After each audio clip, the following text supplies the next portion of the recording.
ताज़ा खबरों के लिए कोणार्क न्यूज़ को सब्सक्राइब करें और बेल आइकन ज़रूर दबाएं।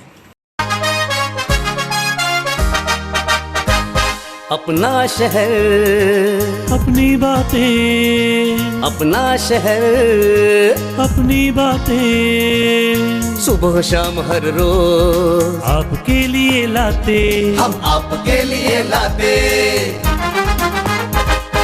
कहीं पे चोरी, कहीं पे डाका, ब्रेकिंग न्यूज में बगुन टाका, मंत्री मौजी पाड़े का काका, न्यूज अपनी चटपटा पटाका, पटा पटाखा पटा पटाखा।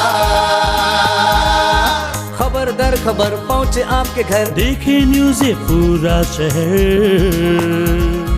News, reviews and interviews, fresh and hot, without excuse. Without excuse, without excuse. So tune in, keep watching. पूरे शहर की बातें, अपना शहर, अपनी बातें, अपना शहर, अपनी बातें, सुबह शाम हर रोज आपके लिए लाते, हम आपके लिए लाते। कोणार्क, अपना शहर अपनी बातें। नमस्कार, स्वागत है आप सबका कोणार्क न्यूज़ अपना शहर अपनी बातें में। मैं मानसी धामने आपको ले चलती हूँ कुछ ताज़ा तरीन खबरों की ओर। कोणार्क, अपना शहर अपनी बातें। उल्लासनगर के प्रसिद्ध आरकेटी कॉलेज द्वारा 18, 19 और 20 मार्च को career guidance and placement webinar and workshop का आयोजन किया गया है। इन 3 दिनों के सेमिनार में स्टूडेंट्स के बेहतरीन फ्यूचर के लिए करियर रिलेटेड टॉपिक पर चर्चा की जाएगी। आइए इस बारे में लेते अधिक जानकारी डॉक्टर गीता मेनन से। हमारा यहाँ आर.के. तलरेजा कॉलेज में स्टूडेंट प्लेसमेंट सेल बोल के कमेटी है जो ये कार्यक्रम सालों साल से करते आ रहे हैं और इस साल भी हम विविध करियर ऑप्शंस को लेकर बच्चों के सामने उसको हम पेश करना चाहते हैं। उस हर एक करियर के लिए क्या खूबी चाहिए आप में, हर बच्चा क्या सोच के आगे बढ़ना है, ग्रेजुएशन होने के बाद वो अपने आप को कैसे निखारे, कैसे कुछ स्किल को ऐड करे और किस तरह इस करियर ऑप्शन जो उनका ड्रीम होता है कि मैं ये बनूं, मैं वो बनूं, तो वो क्या करना चाहिए, उसके लिए हमने 3 दिन का पूरा एक प्रोग्राम आयोजित किया है जिसमें सुबह 10 बजे से लेकर लगभग 2 बजे तक लेक्चर्स होंगे जिसको हम वेबिनार बोलेंगे और दिन में 4 वेबिनार होगा। अलग अलग स्पीकर्स है, कोई फाइन आर्ट्स में से है, कोई इंडस्ट्री में से है, कोई आईटी फील्ड में से है, तो कोई जैसे नेशनल माइनिंग कॉरपोरेशन वाला बंदा है उसको भी हम बुलाए हैं जो जीएम है, कम्युनिकेशन स्किल उनका अच्छा है। तो हमने कोशिश करी है कि पूरी जितना हो सके दूसरे शहरों से भी लोगों को बुलाकर वेबिनार करें ताकि बच्चे को समझे, एक स्टूडेंट को समझे, जो भी पार्टिसिपेट करता है वो समझे कि उनको क्या आगे करना है। डिग्री काफ़ी नहीं है, ग्रेजुएशन डिग्री आपको सिर्फ एक, मैं बोलूँगी एक एंट्री टिकट है। वो टिकट लेने के बाद आपने आपको कैसे निखारें। और कई बार हमने भी देखा है कि बच्चों के अंदर ये खूबियाँ होती भी है लेकिन वो बाहर नहीं आती, उसे मालूम ही नहीं उसकी महत्व क्या है। इसीलिए हमने ये प्रोग्राम रखा है और हमने क्या किया, ये तीनों दिन 18, 19, 20 4 लेक्चर के अलावा एक वर्कशॉप होगा जो उनको स्किल के लिए, जैसे डिजिटल कैसे करना है या एक्सेल शीट एडवांस कैसे बनाना है, ये हम लोगों ने कार्यक्रम रखा है। वो पूरे 3 घंटे का चलेगा। तो लगभग इन दौरान उनका प्रोग्राम होगा 10 से 6। और हाँ, सब लेक्चर अटेंड करना ज़रूरी नहीं है। बच्चे ने उसको जो चाहिए, हम लोगों ने फ्लायर उसका दे दिया है, फ्लायर में डिटेल दिया है, जो उसको देना है वो जो प्रोग्राम अटेंड करना चाहेगा वो अपने हिसाब से अटेंड कर सकता है। ये पूरा जो लेक्चर है ये किस प्रकार से होगा? सभी कुछ ऑनलाइन होगा। हर साल ऑफलाइन होता था, अभी ये साल हमने ऑनलाइन की सुविधा की है और देश भर से कोई भी ज्वाइन कर सकता है। और किसी को ज्वाइन करना है तो किस प्रकार से ज्वाइन करें? हम आपको लिंक देंगे, आप वो लिंक में उस दिन ज्वाइन कर सकते हैं। Already everything is free, but yes, हम उम्मीद रखते हैं, हमारा ऐसा उम्मीद है कि बच्चे इनसे कुछ सीखें और अपना ड्रीम प्रोजेक्ट में सक्सेसफुल हो जाए। बस इससे बड़ा कुछ नहीं। उसके पीछे अभी हमारे टीचर्स बहुत दिनों से काम कर रहे हैं और हमारा सपना है कि बच्चे इसका फ़ायदा उठाएं और आगे बढ़े, और हम उसके पीछे बस सपोर्ट के लिए है। कोणार्क, अपना शहर, अपनी बातें। उल्लासनगर महानगर पालिका के कर्मचारियों को 17 तारीख तक उनकी पगार नहीं मिली है। इसी बात को ध्यान में रखते हुए महाराष्ट्र नवनिर्माण सेना कर्मचारी संगठन ने आंदोलन भी किया है। परिणाम स्वरूप बताया ये भी जा रहा है कि आज ही के दिन यानी कि 17 तारीख को इन सभी कर्मचारियों की उनकी पगार मिल जाएगी। कर्मचाऱ्यांचा पगार होत्या ना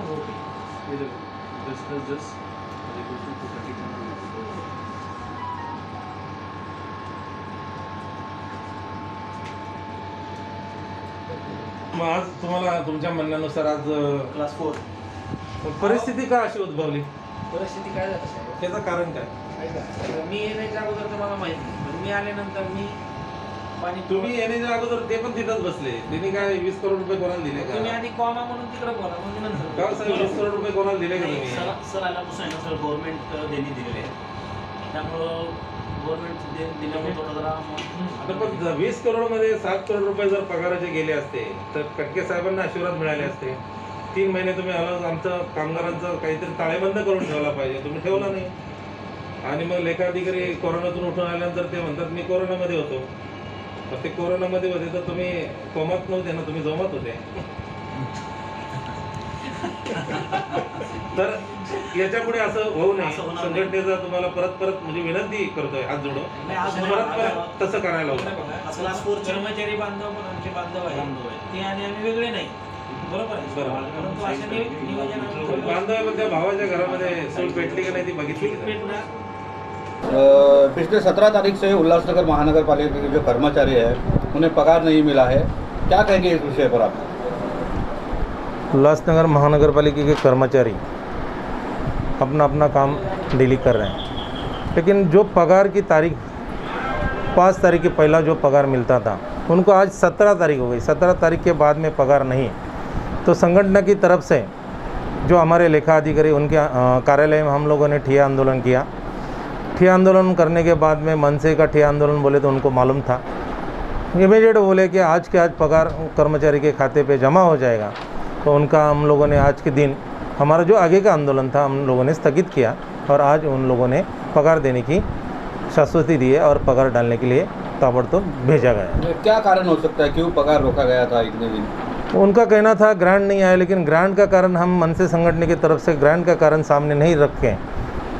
जो टैक्स का पैसा आता है, जो ग्रांट की भाषा करते हैं, तो ग्रांट आएगा उसके बाद में पगार देगा, तो वो 2-3 महीने का ग्रांट आप लोगों ने लेखा अधिकारी ने जमा करके रखना चाहिए। समझे एक आधे महीने में लेट होता है तो ताबड़तोड़ इमीडिएट कर्मचारी का पगार का पैसा इमीडिएट 5 तारीख के पहले डालना चाहिए, लेकिन उन लोगों से गलती हो। इसके बावजूद भी अगर आगे पगार नहीं आगे ऐसा हो जाएगा तो लेखा जो विभाग है उनके लिए हमारा जो है संगठन मनसे की संगठन उनकी तरफ से बड़ा से बड़ा तीव्र आंदोलन हम लोग छेड़ेंगे। नमस्कार। आज आत्तापर्यंत आपल्याला जे GSTचं ग्रँट प्रत्येक महिन्याला 8 किंवा 9 तारखेपर्यंत प्राप्त होत असतं, परंतु महाराष्ट्र विधानसभेचं अधिवेशन असल्यामुळं सर्व मंत्रालयीन कर्मचारी विधानसभेच्या कामकाजामध्ये व्यस्त होते, त्यामुळं अद्यापपर्यंत GSTचं अनुदान आलेलं नाही। GSTचं अनुदान आलं नसल्यामुळं आम्ही कर्मचाऱ्याचा पगार करू शकलेलो नाही, परंतु आमच्याकडं काही जे शिल्लक रक्कम होती त्या शिल्लक रकमेमधून जे चतुर्थ श्रेणीचे सर्व कर्मचारी आहेत त्यांचा पगार आज संध्याकाळपर्यंत आम्ही त्यांच्या खात्यात टाकणार आहोत आणि उर्वरित कर्मचाऱ्यांचा पगार जे आहे, पेन्शनरांचं जे पेन्शन आहे ते GSTचं अनुदान प्राप्त झाल्यानंतर आम्ही त्यांना त्वरित वितरित करू। सर, कर्मचाऱ्यांनी आरोप लावला आहे की तुम्ही पहिले ठेकेदारांची बिलं काढले आणि त्यांचा पगार थांबवला आहे। नाही, त्याच्या बाबतीत कारण मी कोविडमुळे आजारी होतो आणि जे ठेकेदाराच्या बिलाचं माझ्या कालावधीत ठेकेदाराची बिलं काढलेली नाही आहेत, त्याच्या संदर्भात माझे सहकारी श्री सूर्यकांत खटके उत्तर देतील। असं काहीच नाही, प्रत्येक महिन्यामध्ये शासनाकडून अनुदान विहित वेळेत येत असतं, पण यावेळेस थोडा उशीर झालेला आहे आणि ठेकेदारांचा बिलाचा प्रश्न ह्या सॅलरीशी काही त्याचा संबंध येत नाही। सर ज्यावेळेस आले, कोरोना झाला होता सरांना, त्याच्यानंतर आल्यानंतर सरांनी जास्तीत जास्त गव्हर्नमेंट देणी देण्याचा प्रयत्न केलेला आहे। वॉटर बिल दिलेलं आहे, MIDCचं बिल दिलेलं आहे, लाईट्सचे बिल दिलेले आहेत, म्हणजे 2 करोडचे लाईटचे बिल दिलेले आहेत, MIDCचे बिल दिलेले आहेत, 2.5 कोटीचं MIDCचं बिल दिलेलं आहे. त्यामुळं सर्व हे शासकीय देणी आल्यानंतर दिलेले आहेत. त्याच्यामुळं आता फक्त अनुदानावर आपण अवलंबून आहोत. आज अनुदान जर आलं तर उद्या आपल्या सर्वांची पगार डेफिनेटली होईल. ठाणे ज़िले की राजनीतिक तौर पर इतनी ताकत कभी भी भविष्य में या इसके पूर्व पास्ट में कभी नहीं रही है, क्योंकि ठाणे ज़िले में पालक मंत्री हैं और नगर विकास के मंत्री हैं. और मुझे दुख हो रहा है कि ये ठाणे के श्रीमान एकनाथ शिंदे नगर विकास होने के बावजूद भी इस महानगर पालिका को जो अनुदान मिलना चाहिए था, 1 तारीख को मिलना चाहिए था, आज 17 तारीख हो गई है, अभी तक अनुदान नहीं आया है. मुझे बड़े दुख के साथ कहना पड़ रहा है कि इस सरकार का कोई भी प्रशासन के ऊपर लक्ष्य नहीं है. केवल प्रशासकीय अधिकारी सरकार चला रहे हैं, उनके मन में जो आ रहा है वो कर रहे हैं. इतिहास में आज तक कभी भी एक उल्लासनगर महानगर पालिका थी जब सबसे बुरे आर्थिक दौर में गुजर रही थी, तभी भी 17 तारीख को कभी तक पगार नहीं रुकी थी.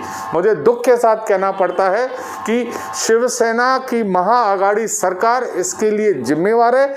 उसका कारण मैं एक बताता हूँ कि कल ही आपने समाचार पत्रों में देखा होगा कि राउत साहब ने चार्टर्ड प्लेन लेके घूमे हैं और उसका बिल आया है 83 लाख रुपए. यहाँ पे लोगों को लाइट का आधा पैसा बोलने वाले कि हम आपका लाइट का बिल माफ़ करेंगे, आपको आधा देंगे, उनको नहीं देना. खुद के आराम ऐशों के लिए सरकार के पास पैसे हैं. इस गरीब जो कर्मचारी हैं जो 30 दिन तक मेहनत करते हैं और इंतज़ार करते हैं 1 तारीख के पगार का, उनको पगार देने में ये सरकार पूरी तरह से असक्षम है. और उनको मालूम है सरकार को कि जितनी भी स्थानीय संस्थाएं हैं उनकी आर्थिक स्थिति खराब है, वो सरकार के अनुदान पर टिकी हुई है. और दूसरी बात बताता हूँ कि कोविड पे जितना हमारी उल्लासनगर महानगर पालिका ने खर्चा किया उसका 10% भी महाराष्ट्र सरकार ने नहीं दिया. एक तरफ हमारी जितनी भी यहाँ पर जो खुद की आय हुआ करती थी ऑक्ट्राय, वो बंद हो गई और उस जगह पे अनुदान मिलता था और अनुदान भी नहीं मिल रहा है. और कहते हैं कि कोरोना भगाओ. कैसे भगाएंगे? बिना पैसे के कोरोना भगेगा? इसलिए पूरा प्रशासन शासन पूरी तरह से विफल हो गया है. और मुझे लगता है कि पता नहीं महाराष्ट्र का क्या होगा. इसका एक ही रखवाला है, भगवान रखवाला है, और किसी से उम्मीद नहीं है. कोणार्क, अपना शहर अपनी बातें. उल्लासनगर 2 में हर मंगलवार को लगने वाली मंगल बाजार में बढ़ती भीड़ भाड़ के कारण राज्य सरकार द्वारा दिए हुए कोरोना के नियमों के पालन का भंग हो रहा है. इसी के चलते उल्लासनगर महानगर पालिका ने इस बाजार को बंद करने की कार्रवाई का प्रारंभ किया है. उल्लासनगर में अपना जो नेहरू चौक है, वहाँ से लेके गोल मैदान और नेहरू चौक से शुरू चौक, यहाँ पे हर मंगलवार को बाज़ार भरता है. इसको मंगलवार बाज़ार बोलते हैं. हालांकि ये बाज़ार के ऊपर हर हफ्ते कार्रवाई होती थी, लेकिन पिछले कुछ दिनों से कार्रवाई नहीं हुई थी. अभी ये जो हफ्ते में जो मार्केट होते हैं वहाँ पे बहुत भीड़ इकट्ठा होती है, लोग ज़्यादा आते हैं. इसकी वजह से गवर्नमेंट ने ऑर्डर निकाले कि जो उसको बोलते हैं आठौड़ा बाज़ार, वो बंद करने के आदेश गवर्नमेंट ने दिए. उसके बाद भी ये चालू रहता था. तो आज हमने पुलिस डिपार्टमेंट के साथ लेके ये जो मार्केट है ये टोटली बंद कर दिया है. यहाँ पे हम किसी को बैठने नहीं देंगे, धंधा नहीं करने देंगे, क्योंकि यहाँ पे बहुत सारी भीड़ इकट्ठा होती है और वहाँ पे कोरोना फैलने की चांसेस ज़्यादा रहते हैं. इसके लिए आज हमारी तरफ से वहाँ पे कार्रवाई की गई है. मास्क नहीं पहनते हो, मास्क के ऊपर किस प्रकार से कार्रवाई की गई? जो लोग मास्क नहीं पहनते उनके ऊपर पहली बार 200 रुपया दंड लिया जाता है. सेकंड टाइम नहीं पहनेंगे तो 500 रुपया. ऐसे जो है कमिश्नर साहब के ऑर्डर है, तो उसके तहत सभी वार्ड ऑफिसर कार्रवाई कर रहे हैं. जो आदमी शहर में बिना मास्क के घूमता है उसके ऊपर 200 रुपये का दंड लिया जा रहा है. इसलिए हम सभी को रिक्वेस्ट करेंगे कि जब भी आप घर से बाहर निकलते हैं तभी मास्क पहनना ज़रूरी है, क्योंकि कोरोना के केसेस बढ़ रहे हैं. कोरोना कम होना चाहिए, इसके लिए मास्क पहनना अनिवार्य है. तो मैं सबको रिक्वेस्ट करूँगा कि मास्क पहने, फिजिकल डिस्टेंसिंग रखें, दूरी बनाए रखें. ये अगर आप नियमों का पालन करेंगे तो कोरोना का कम होने में इसकी मदद होगी. सर, दुकान वालों पे कितनी कार्रवाई रखी है? जो दुकानदार जो रूल्स फॉलो नहीं करता है, जो मास्क नहीं पहनता है, जो डिस्टेंसिंग नहीं रखता है कस्टमर के बीच, उनके ऊपर 2000 रुपया फर्स्ट टाइम पेनल्टी है. वो भी हम वसूल कर रहे हैं. जो दुकानदार रूल्स फॉलो नहीं करते उनसे हम दंड वसूल कर रहे हैं. कोणार्क, अपना शहर अपनी बातें. आइए अब एक नज़र डालते हैं अन्य खबरों पर। मैं मधुकर दगड़ू पाटिल है। मैं इधर सह्याद्री में कम से कम 12-13 सालों से रहता हूँ और इधर हम लोगों ने गैलरी नहीं निकाला, उन लोगों ने गैलरी निकाला है। और उनको बोला जो बाजू में निकाला है उतना निकालो, तो बोल रहे जिधर जाने का है उधर जाओ, हम निकालेगा गैलरी। और वो गैलरी की वजह से हमको प्रॉब्लम है। अच्छा, क्या प्रॉब्लम हो रहा है आपको? प्रॉब्लम अभी ऊपर हमको हवा भी नहीं आएगा और ऊपर कोई समझो चोरी बिरी हो गया, कुछ हो गया तकलीफ, तो उसके लिए जिम्मेदार कौन रहेगा? और ये उनसे बात की आपने तो क्या बोले? उनको बात किया तो बोलते जिधर जाने का उधर जाओ, हम काम करेंगे, तो गैलरी निकालेंगे। बोलते रास्ता ये जो गैलरी बीच का ये क्या है वो हमारा आधा है। अच्छा, तो महानगर पालिका में गए हम, दो जन जाके कंप्लेंट दे के आए। देखो कंप्लेंट दे के आया तो उधर खाली उधर के लोग आते हैं और खाली आके निकल जाते। अच्छा, तो कुछ करते बोलते वो लोग कुछ नहीं कर रहे। क्या बोल रहे वो लोग आके निकल जा रहे, तुमको क्या प्रॉब्लम है बोल रहे, निकालने दो। ऐसा करके जा रहे वो लोग। अच्छा, तो फिर अभी क्या मांग करते हैं आप? हमको गैलरी नहीं चाहिए, वो जो बाजू वाले ने निकाला है उतना निकालने दो बोले। हमको कुछ प्रॉब्लम नहीं है, अभी इतना गैलरी ज़्यादा निकाला उसका प्रॉब्लम है हमको। कोणार्क, अपना शहर अपनी बातें। उल्लासनगर 3 स्थित पद्मा पैलेस अपार्टमेंट में बंद पड़े घरों में चोरों ने चोरी की वारदात को अंजाम दिया है। बताया ये भी जा रहा है कि उल्लासनगर महानगर पालिका द्वारा इस बिल्डिंग को खतरनाक इमारत घोषित किया गया है। ये खबर सुनते ही जल्दबाजी में यहाँ के लोगों ने अपना घर छोड़ दिया, जिसके कारण चोरों को मौका मिल गया है। ये देखो ना, इसको बुलाकर मैं ताले लगवाई थी, इसका भी 2 ताले लगवाए।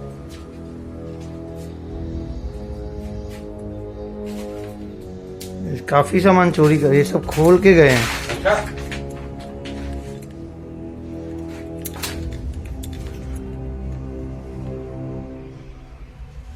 ये सामान प्रभु क्या लेकर गए होंगे, पैसा थोड़ा होगा। मेरा तो गैस भी हमारा ले गए, मेरे तो 2 बार टूटा ताला।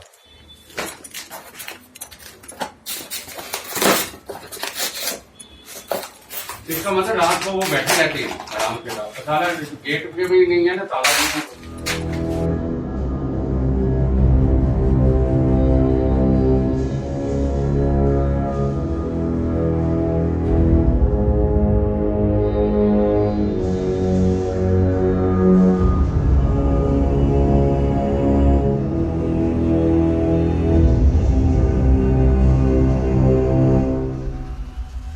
कोणार्क, अपना शहर अपनी बातें। उल्लासनगर के बाद कल्याण के डंपिंग में भी भयंकर आग लग गई है। कल्याण के वाडेगर खाड़ी में लगी इस आग को बढ़ने का भी खतरा है, क्योंकि खाड़ी की तेज हवा इसे भड़काने का काम कर रही है। आइए इस खबर के बारे में लेते अधिक जानकारी। कल्याण के डंपिंग ग्राउंड पर आग का तांडव बरकरार।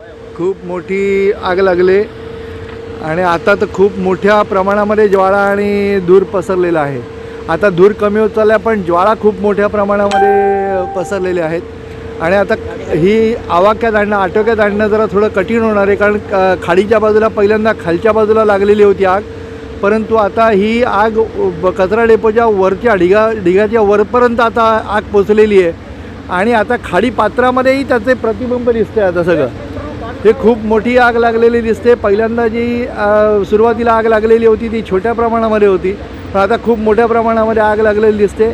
लवकरात लवकर जर अग्निशमन दलाच्या जर गाड्या आल्या नाहीत किंवा महापालिकेने कोणती उपाययोजना केली नाही तर कल्याण शहरासाठी पर्टिक्युलरली खूप मोठा समस्या निर्माण होऊ शकते असं वाटतंय। खूप मोठी आग लागलेली आहे, दक्षता घ्या, लवकरात लवकर याच्यावरती उपाययोजना होणं गरजेचं आहे। कल्याण के बहुचर्चित डंपिंग ग्राउंड पर कल रात से आग लगी हुई है और वह अब तक जल रही है। हालत कल रात से बेहतर है। आग पर काबू अब तक पाने में दमकल विभाग को कामयाबी नहीं मिली है और सूत्रों के अनुसार आग बुझाने के लिए कुछ और घंटों का समय लगेगा।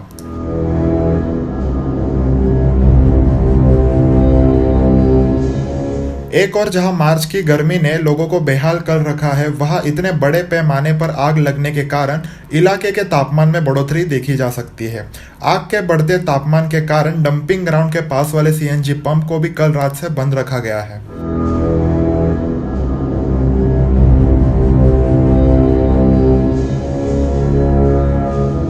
अग्निशमन दल की ओर से पता चला है कि लगभग 3 से 4 एकड़ जमीन पर पड़े कचरे को आग लगी होने के कारण दमकल विभाग के कड़ी मेहनत के बाद भी आग जलती रही। आपको बता दें कि उल्लासनगर के डंपिंग ग्राउंड को भी भीषण आग लगी थी और अब तक वहां से धुआं आप अभी भी देख सकते हैं और इस कारण उल्लासनगर, बदलापुर, अंबरनाथ, कल्याण, डोंबिवली में प्रदूषण अपने जोरों पर है। साथ ही दुनिया के टॉप 10 प्रदूषित शहरों में भारत के 22 शहर शामिल है। आग बुझने के बाद भी डंपिंग ग्राउंड से सुलग रहे कचरे की बदबू और धुएं के कारण आसपास के परिसर में दम घुटने की शिकायतें मिल रही है। इस धुएं के कारण लोगों के बीच स्वास्थ्य संबंधित शिकायतें बढ़ रही है। काल रात्रीपासून आग आटोक्यात आणण्यासाठी अग्निशामक दल आणि KDMCची सर्व यंत्रणा कार्यरत आहे। स्वतः माननीय आयुक्त सरांनी त्या ठिकाणी रात्री स्वतः पाहणी केली आणि आवश्यक त्या सूचना दिलेल्या आहेत। त्याप्रमाणे आता त्याला पर्यायी खाडीकडल्या बाजूनी एक रस्ता तयार करण्यासाठी सुद्धा प्रक्रिया चालू आहे आणि जेणेकरून आपल्याला आग आटोक्यात आणण्यासाठी आवश्यक ते प्रयत्न शक्य होतील। तर आता आपल्याकडे फायर ब्रिगेडच्या 6 गाड्या आणि पाण्याचे टँकर आणि रात्री उल्हासनगरच्याही अग्निशमन दलाला आपण पाचारण केलं होतं। अशा पद्धतीने आपण त्याच्यावर प्रयत्न करत आहोत।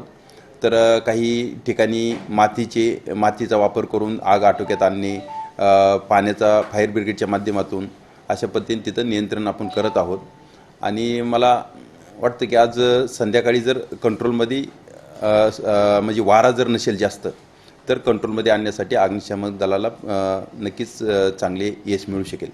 ही खाडीकडल्या बाजूनी जिथं मनुष्य म्हणजे त्या ठिकाणी माणसं नसतात अशा ठिकाणी ती त्या भागाकडून आग लागलेली, त्यामुळे ते असं कोणाच्या नजरेत नाही की नेमकं कशामुळे आग लागली, कधी म्हणजे हे निश्चित सांगू शकत नाही। त्यामुळं आग लावली का लागली हे आता सध्या सांगणं उचित ठरणार नाही। आता तो रस्ता आपण पर्यायी रस्ताही तिथं एक तयार करण्याचं काम चालू केलेलं आहे। कोणार्क, अपना शहर अपनी बातें। राज्य सरकार द्वारा 60 वर्ष से अधिक नागरिकों के लिए कोरोना वैक्सीनेशन के लिए रजिस्ट्रेशन व वैक्सीनेशन का प्रारंभ किया गया है। बताया ये भी जा रहा है कि इन सेंटर्स में एक दिन में 100 वरिष्ठ नागरिकों को वैक्सीनेशन दिया जाता है, लेकिन इन वैक्सीनेशन सेंटर में 100 से ज़्यादा वरिष्ठ नागरिक आ जाते हैं, जिनमें से कुछ लोगों को वापस भी जाना पड़ता है। ये आप देख रहे हैं डोंबिवली के एक वैक्सीनेशन सेंटर के बाहर का दृश्य। किस तरह वैक्सीनेशन सेंटर के बाहर लोगों की भीड़ जमा है, साथ ही साथ तेज गर्मी और भूख के कारण लोगों का हाल भी बेहाल है।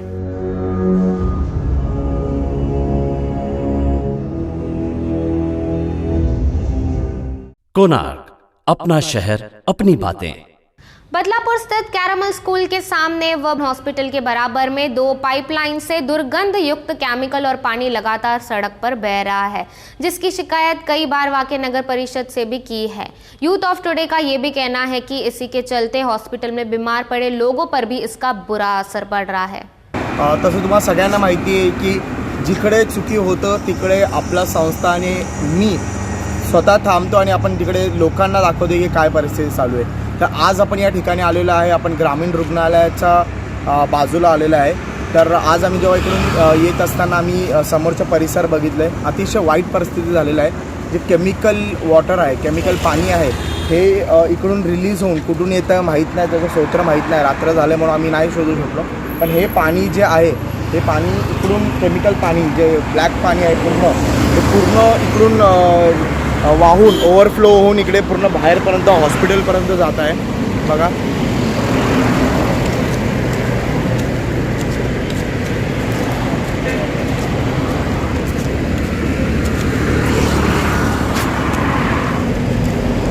हे ग्रामीण हॉस्पिटल आहे, हे बघा हे ग्रामीण हॉस्पिटल बाजूला आहे।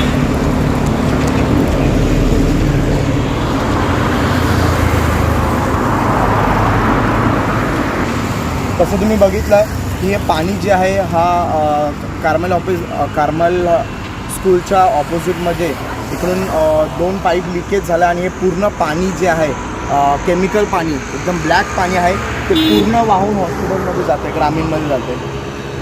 म्हणजे किती वाईट परिस्थिती चालू आहे आपल्या बदलापूरमध्ये।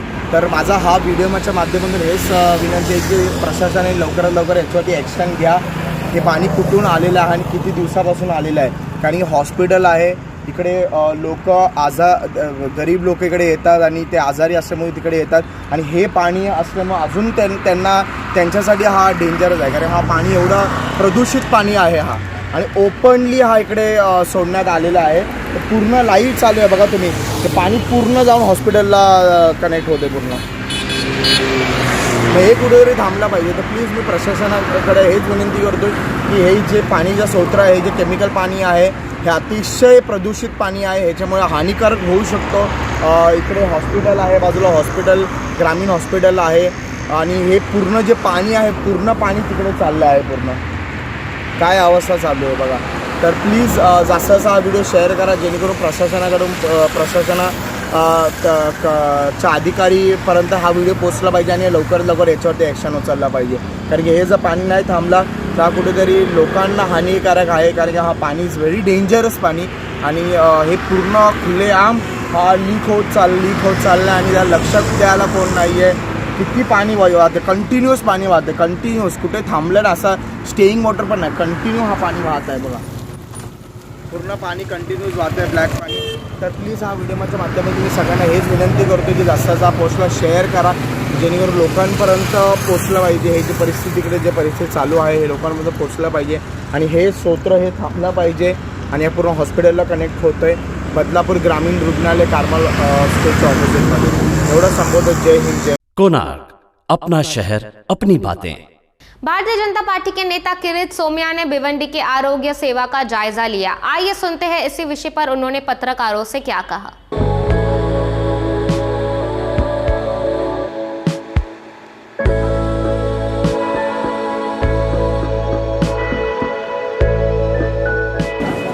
ब्लड प्रेशर के लिए क्या गाइडलाइन क्या है सर? नहीं, 100 से 160 के बिलो जिनका क्राइटेरिया एज वाइज होता है, वहाँ 100 से 60 के. अभी जो 85 से 45 एज के ऊपर वाले जो पेशेंट आ रहे हैं उनका क्राइटेरिया ये है कि जिनका 100 डायस्टोलिक 100 रहना चाहिए और सिस्टोलिक 160 170 भी है, तो भी तो ब्लड प्रेशर कम ज़्यादा है तो उनको रिजेक्ट करना या क्वालिफिकेशन है क्या है? 60 से ऊपर वाले का ब्लड प्रेशर चेक करते हैं क्या? सबका 60 के ऊपर होगा तो ब्लड प्रेशर चेक करना यानी क्या, वो मैं समझना चाहता हूँ. ब्लड कितना है, मतलब प्रेशर कितना है बॉडी का, तो इसमें उनका हम देखते हैं उनका डायस्टोलिक प्रेशर जो होता है ना 100 अगर है तो वहाँ को आधा घंटा वेटिंग कराते हैं, क्योंकि पेशेंट चल के आए रहता है, एक वाला चढ़े रहता है. समझ गया. तब के ब्लड प्रेशर वाले को आप देते हो 100 के ऊपर हो तो उसको वापस दे. थोडं वाईट वाटतं की भिवंडीचा जो कोटा आहे त्यातले 30% पण वॅक्सिनेशन होत नाही आहे, वॅक्सिन परत जात आहे. महापालिका शासन प्रशासनाने लोकांमध्ये विश्वास पैदा करावा लागणार. एका बाजूला वॅक्सिनेशन होत नाही आणि दुसऱ्या बाजूला कोविडचे पेशंट प्रचंड गतीने वाढते.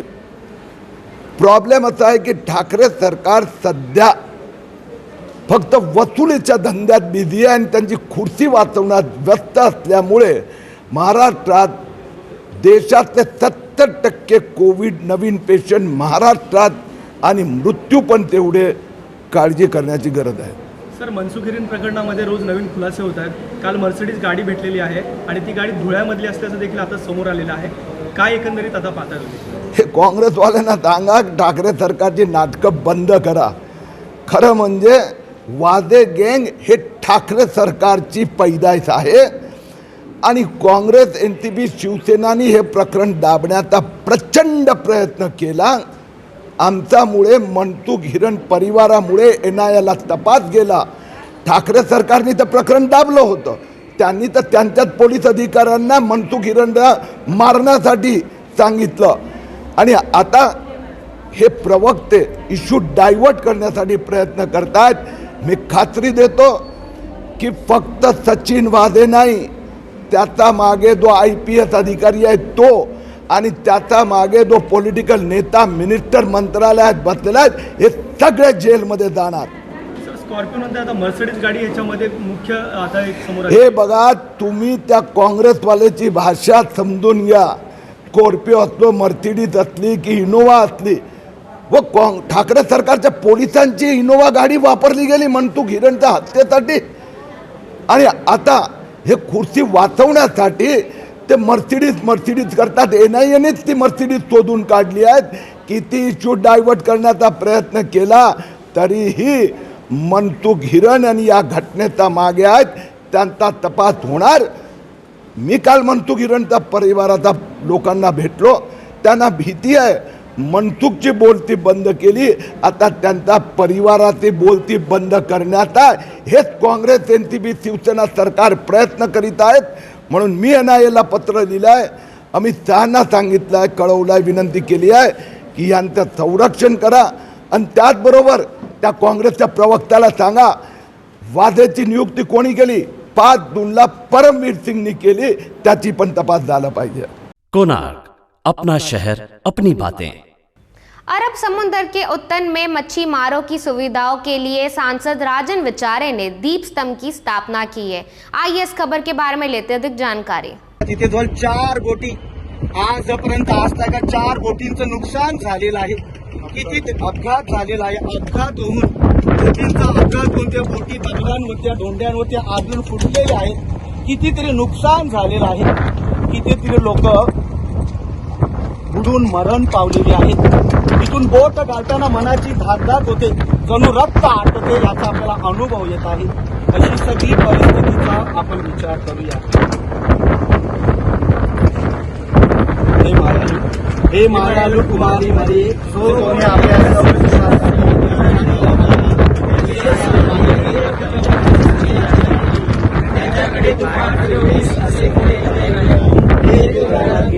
हे परमश्रेष्ठ कुमारी तुझ्या चांगुलपणावरील समोर ही पश्चातापी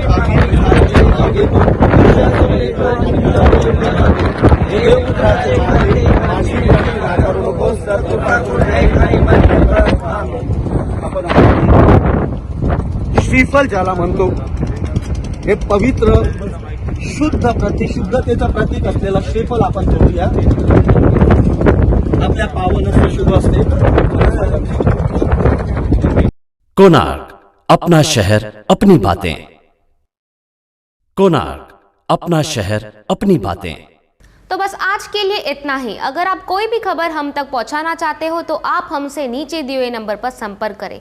इसी के साथ मैं लेती हूं आप सभी से विदा. धन्यवाद.